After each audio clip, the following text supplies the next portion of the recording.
Outreach is crucial when it comes to sales. Mike Herberts joined me in the studio to go over his good and bad habits for outreaching.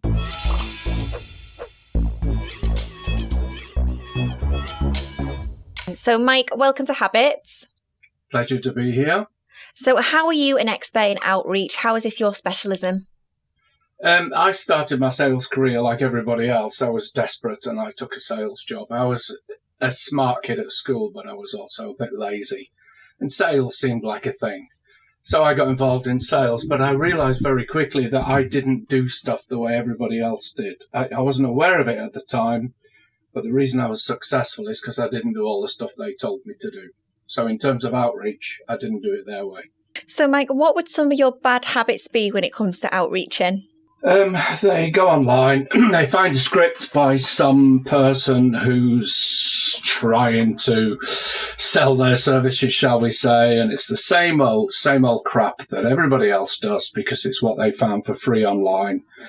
They get all the free PDFs and they open up by talking about what they do, who they are. I'm Mike, I'm from wherever I'm from, I do this, I do it for these people, can I get 10 minutes of your time? It's rampant. It's all over LinkedIn. There are thousands of people doing it, publishing their own figures where they've done 10,000 dials to get 2 appointments and doing that in a proud way, which highlights for me what's wrong with the world is that everybody's doing what everybody else does. If you want to get noticed, you got to do stuff like this. You got to get ready for a thing like this and like have a popper maybe. Yeah. Or maybe something like that, because that might get surprised you've not had that on a Habitz before. Well, it might be crap and people might say, but, it's not just about getting noticed. And I agree with that. But if you don't get noticed, you're going nowhere.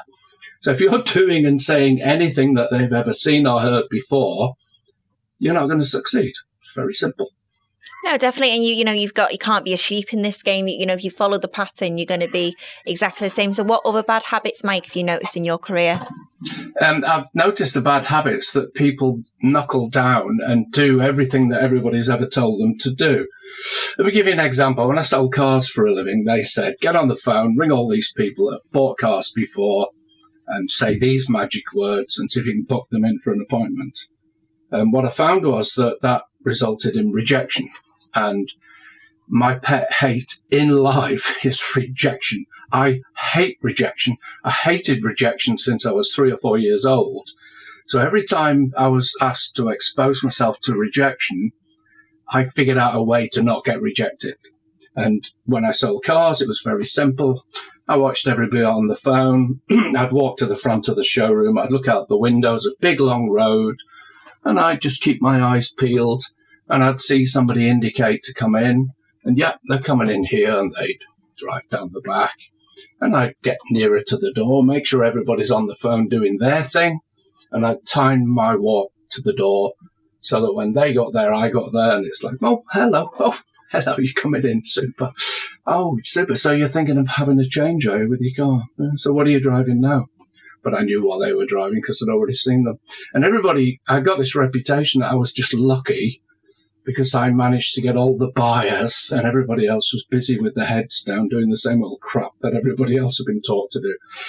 And I realized as my career progressed, and I was in sales more or less forever after that, that I always tried to do something different that didn't get me rejected.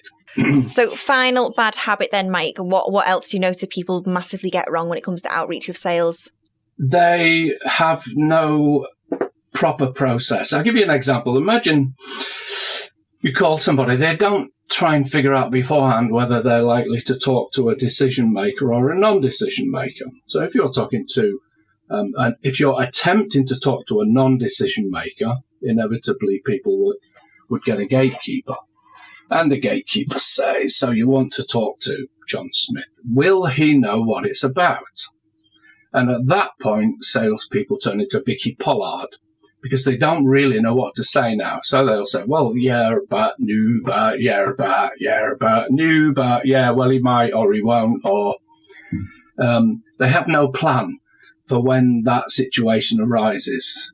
And so in terms of where they stand on the scale of authority, they acquiesce to what's going on the phone instead of being the authority who has a genuine, valid reason to call. Turning failure into success, you prove though, you're against failure. What's a good habit? What's a good habit to help with outreach and sale? Do something different. Say something that they've never seen before, they've never heard before, that they have no way of handling. People talk about pattern interrupts, but the pattern interrupts that they preach are not at all pattern interrupts. They're the same as everybody else does. So whatever I do, like, popping my party popper, I've got 2 of these ready just in case. Clearly that's different. You said it yourself. You've not had this on Habitz. Well, I know it's not enough just to get attention, but I've got to at least have a way of them thinking, But it grabs your attention, like you say. It's grabbed me and it's enticed you in. You've caught me hook, line, and sinker. Yeah, and so the good habit is to say or do something that's different. Now, when I ring people up, people I've never spoken to that are business owners, it's very simple. I just say, "Hi, is that Steve?" And they'll say, "Well, yeah, who's this?" And I'll say, "Oh, sorry, Steve, I thought I'd got the wrong number there for a second." And that's all I need to say. No one's ever said that. And we've established we've got a common history now, because I thought I'd got the wrong number, but clearly I haven't. I've got the right number because that is Steve. Well, no one else does that. They just start to spout about what they've got, what they can do, how they can help.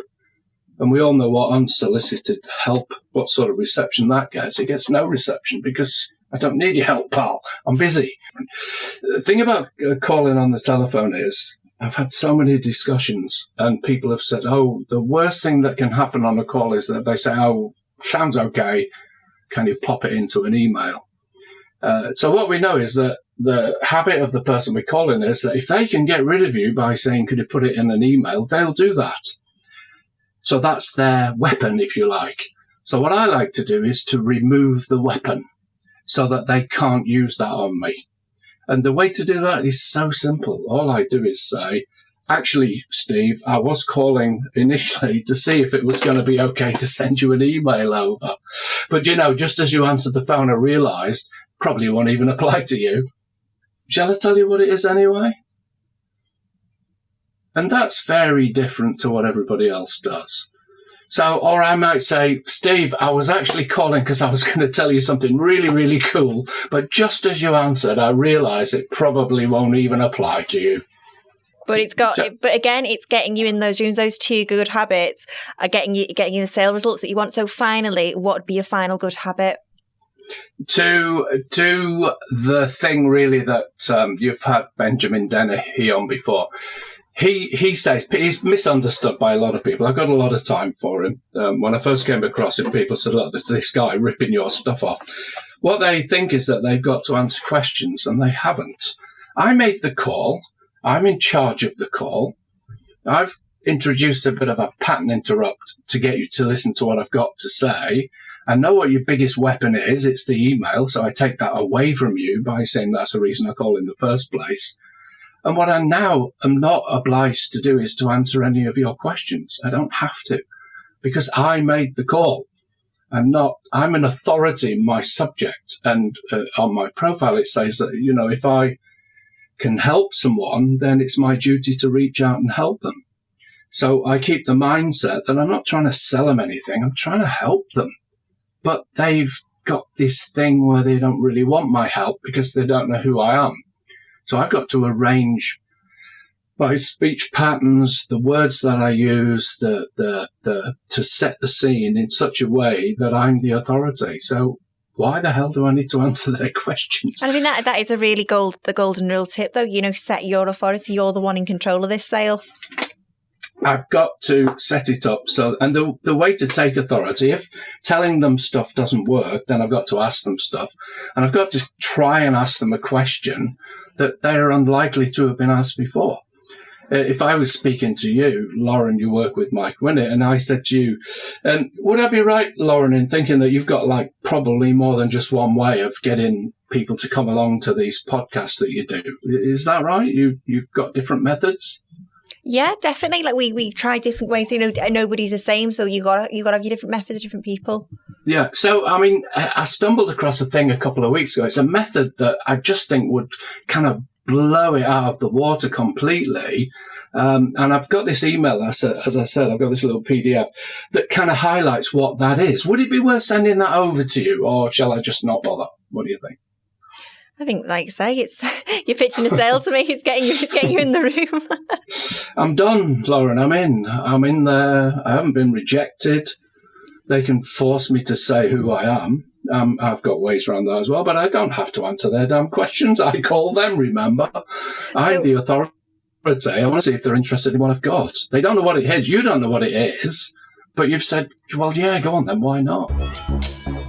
Where can people find you then, Mike? If they want to get into all your sales stuff and find out more, where can they find you? I'm hidden away. Most of my business comes from people I've trained over the years that have gone on and built successful businesses. But the easiest way is to go onto LinkedIn, look for Mike Herberts or Michael Herberts, and you'll find me. And if you look in my profile, you see my profile's not about me. It's about you, whoever you are that's reading the profile. So Mike at MikeHerberts.com, or they can use my phone number. I'm around, I'm available, I'll talk to people. Thanks again to Mike for coming in and going over his good and bad habits for outreaching.